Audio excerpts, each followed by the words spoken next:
सेना अपने सैनिकों की मौत के बाद से ही हमास पर हाहाकारी हमले कर रही है। आईडीएफ ने गाजा पर एक बड़ा हवाई हमला किया, जिससे 72 से ज्यादा लोगों की मौत हो गई। गाजा के स्वास्थ्य कर्मियों के अनुसार ये हमला ऐसे समय हुआ जब गाजा में गंभीर मानवीय संकट है और संघर्ष विराम की संभावनाएं धीरे धीरे बढ़ रही है।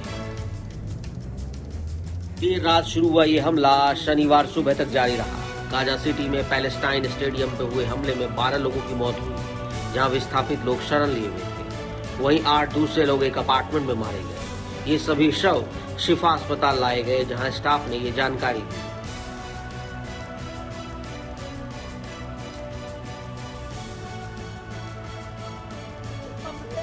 वो सभी निर्दोष हैं, हमारा उनसे कोई लेना देना नहीं। हम निर्दोष हैं, हम समाधान चाहते हैं, हम युद्ध नहीं चाहते। हम युद्ध नहीं चाहते। जो हमारा नेतृत्व करे वो हमारा नेतृत्व करे, हमें परवाह नहीं। हम बस समाधान चाहते हैं।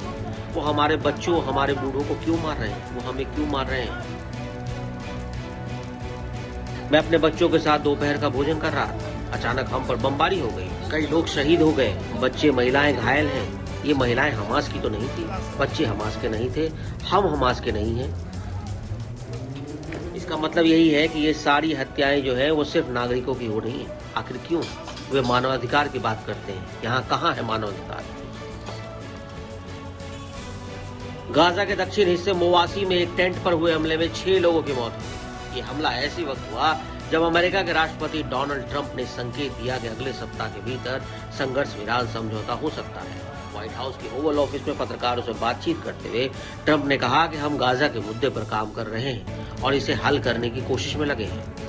वहीं सूत्रों के मुताबिक इजराइल के रणनीतिक मामलों के मंत्री रॉन डर्मर अगले सप्ताह वॉशिंगटन जाएंगे, जहां गाजा संघर्ष विराम, ईरान और दूसरे मुद्दों पर चर्चा होगी। ये जानकारी एक अमेरिकी अधिकारी ने दी। अक्सर पूछा जाता है और मुझे लगता है कि ये बस होने के करीब है। मैं अभी इसमें शामिल कुछ लोगों से बात की और ये भयानक स्थिति है। गाजा पूछ रहा है। हमें लगता है कि अगले सप्ताह के भीतर हम युद्ध विराम प्राप्त कर सकते हैं। और जैसा कि आप जानते हैं, उस क्षेत्र में बहुत सारा पैसा, बहुत सारे भोजन आपूर्ति कर रहे हैं, क्योंकि हमें ऐसा करना होगा।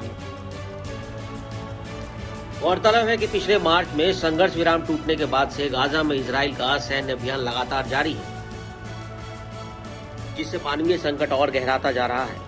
अब भी लगभग 50 इजरायली बंधक गाजा में हैं। उनमें से आधे से कम के जीवित होने की संभावना बताई जा रही है। ये वही बंधक है जिन्हें 7 अक्टूबर 2023 को हमास ने इजराइल पर हमले के दौरान अगवा किया था, जिसके बाद 21 महीने लंबा युद्ध शुरू हुआ।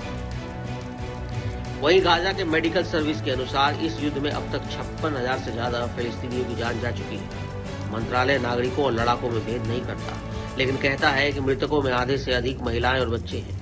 बंधकों के रिश्तेदारों को उम्मीद है कि इजराइल और ईरान के बीच संघर्ष विराम कराने वाले अमेरिकी राष्ट्रपति ट्रंप की मध्यस्थता गाजा में भी समझौते के लिए दबाव बना सकती है। इजराइल के प्रधानमंत्री बेंजामिन नेतन्याहू को ईरान युद्ध में मिली सफलता के चलते घरेलू समर्थन मिला है, जिससे वो गाजा युद्ध को खत्म करने की ओर आगे बढ़ सकते हैं।